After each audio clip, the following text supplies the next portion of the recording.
The internet's always obsessed with knitwear. I would never go to Daniel to solve the mystery. No. I would always be at the hot apps. When Knives Out came out, everyone was obsessed with Chris Evans in knitwear. I don't know if you saw that. It was all over the internet. Oh, the sweater. Yeah, the sweater. It looked so soft. I just wanted to touch it. Yeah. What do you think people will love in the outfits in this film? Do you have a favourite? What do you think people might go crazy for? Daniel Craig swimsuit. The best. I mean, it's phenomenal. Probably Dave Bautista's Speedo.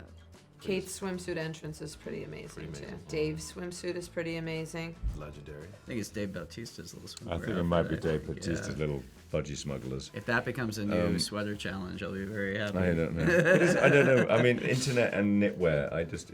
The internet's always obsessed with knitwear. I never quite get the kind of. Oh, he's wearing a cable knit. Says the man. I am going for knitwear today. It's true. Yeah. No one's going to get obsessed about this. And obviously I heard you guys had some murder mystery parties. I want to know, what did they kind of entail, and did you guys learn who you would really want to help you solve a murder and who you would never want to help you solve a murder? Anybody. None of these people. Actors. Actors, full stop. Honestly, I think Daniel, and this comes from the most loving place on the planet, Terrible. I would never go to Daniel to solve the mystery. No. I mean, Daniel didn't take it very seriously. So No. you don't you want Daniel at your party, but like everybody else took it a lot more seriously than Daniel. But that's okay. We forgive him. I feel like I'd go to him and be like, Daniel, this thing happened. I don't know what to do. And he'd be like, oh, yeah. Yeah. And that's it. Be like, oh. That's a that you sucks. problem. Yeah, no, Yeah. that sounds like a Right. you problem. He rapped early. He self-rapped himself from a lot of the Mafia games. So did I, though, to be fair. Yeah, they would stay and drink, but Yeah, then I it would go becomes over side to the, talk. to the yeah. to the food, to the appetite. I would always be at the hot apps. I don't want to toot my own horn, but I am the worst at murder mystery games. Bless you. Your heart's in the right place. Who was the best? Janelle Monáe. Janelle Monáe, Ed Norton's. Ed Norton was- came up. Kate Hudson took it very Very seriously. Leslie Odom Jr. took it very seriously. They were like, They were quite. Yeah, there was Yeah. some heated moments. yeah. You were good. I don't You- think I was. No, really you good. are No. good. You were really good. You're yes. strategic. Yeah. I mean, it takes I a like it. specific. I have the right I have the interest. That's right. I But think- you have I the think- natural skill. I think. Kate Hudson is a really, really good investigator. So she's a good detective. Like she has some intuitive stuff going on.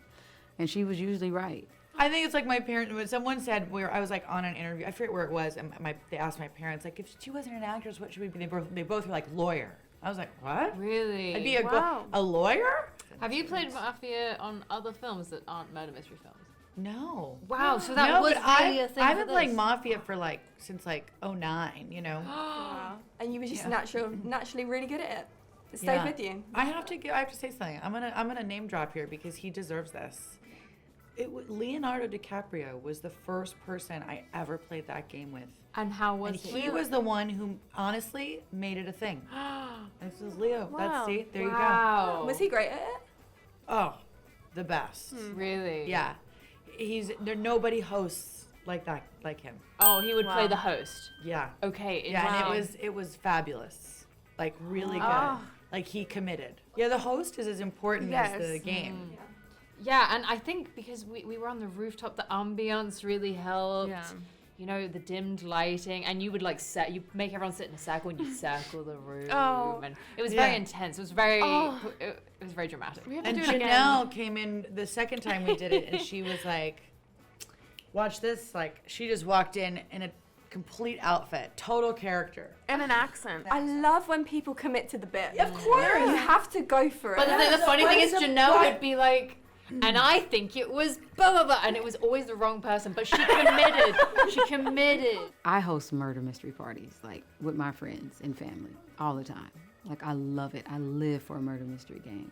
She would like stand up right. and make speeches in the That's middle right. of the Yeah, game, the and whole we'd be thing. like, "What's and you'd happening? be like, "What? Why are you making a Janelle." speech right now?" I know. I remember one time she pointed the finger at me, and I get so flustered when it made me look so guilty, and I was just like, did. I don't know. I think I called myself like the local You ice really cream shop do. owner. You really do see a certain side to people when you play those games. When you guys first got this script, what was going through your head when you turned that final page? How excited were you to bring your specific characters to life? I think when I turned the final page, I went back to the beginning and read it again because it's so full of little Easter eggs and hints, and I wanted to make sure that I had really absorbed it. Ryan excels in really complex storytelling. Thought I was onto it, and I had no idea. Yeah, but Ryan says, I love what he says. He's like that. He wants for the audience, obviously, for this to feel more like a ride and less like a crossword puzzle. Like so that at some point you get out of here and you just like get into your body and you take the journey. And so I had that experience reading it. I have it doubly, triply so as an audience watching it. It's a ride.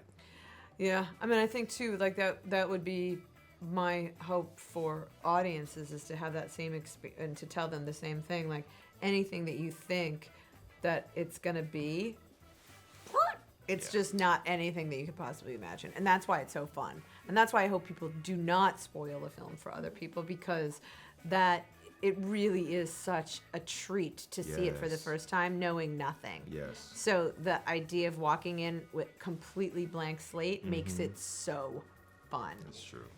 Well, I had every confidence in Ryan's ability to write a good script because he's done it many times before.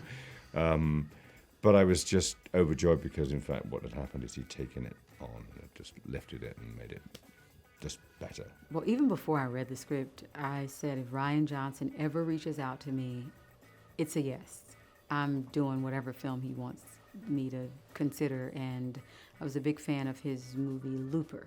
I came in to a little late into his career, but Looper just blew me away, and it was super innovative in the sci-fi genre. And I think what he is doing with Knives Out and with Glass Onion is he's being innovative in the whodunit murder mystery space. Talk about honestly like a role of a lifetime, a dream role. And obviously we meet Benoit, and he's at a loss in lockdown. He won't leave the bath. How badly do you think he needed this adventure, and what do you think he would have done if the opportunity did not present itself? Gosh, I don't know. I have never thought about it. Yeah, he did.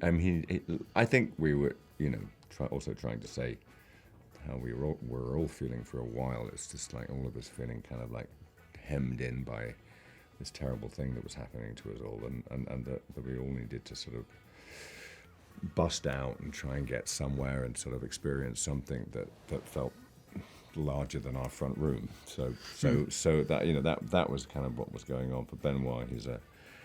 He's clearly has a huge brain, and it needed stimulating, and he was sort of like, but he's got a very lovely bunch of friends. So he was obviously pursuing lots of avenues with them, but wasn't getting anywhere. So God knows what would he have done if he'd not done this. I can't even think about it. It's just terrible to think about that. I don't know. Yeah. Taking up home baking, probably, or stayed in the bath, Yeah. Home baking in the bath. Mm-hmm. And obviously this is such a great ensemble cast. It's such an amazing dynamic to watch on screen. What was that like off screen? Do you guys have like a favourite memory that you had all together, or a favourite day particularly? We shot Ryan's script, which is unusual in filming often, but what happened is that it was what was on the page we shot, and then with this cast you can't help but embellish it because there's improvisers and there were improvised lines and things that just were very funny that ended up on the screen. We did a lot of laughing every day, and it was difficult sometimes to keep a straight face. It was just because of just but it wasn't often. Can happen in those situations is that we're all finding the gag funny, and then we show it to people and they don't think it's funny, which happens quite often, and so you never know. But it's one of those rare occasions where a lot of what ends up on screen was just us messing around. There was like one day that we had like a beach hang and then a lunch together that was, I can't remember if it was for Ryan's wife or, but it was like just magic because I had never been to Greece before, and I didn't know that like the water temperature is like the same as the outside temperature. So you're like, what? And it was like the most amazing feeling in the world. And our kids were there, and it was like, I was gonna say you threw that like Oh, yeah. a big family party, you know, so Yeah. everybody. It's very rare that we get to bring our families, you know, anywhere. Yeah. But because it was summer, it fell in that time.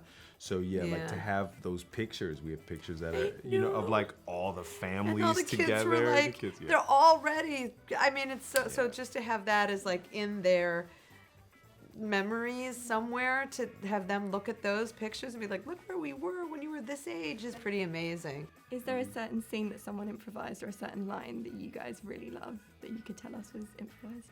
Halle Berry. Maybe. Halle Berry. With no context. You'll have to see the movie you'll to have know to what see that the movie. means. Yeah, you'll have to see the movie.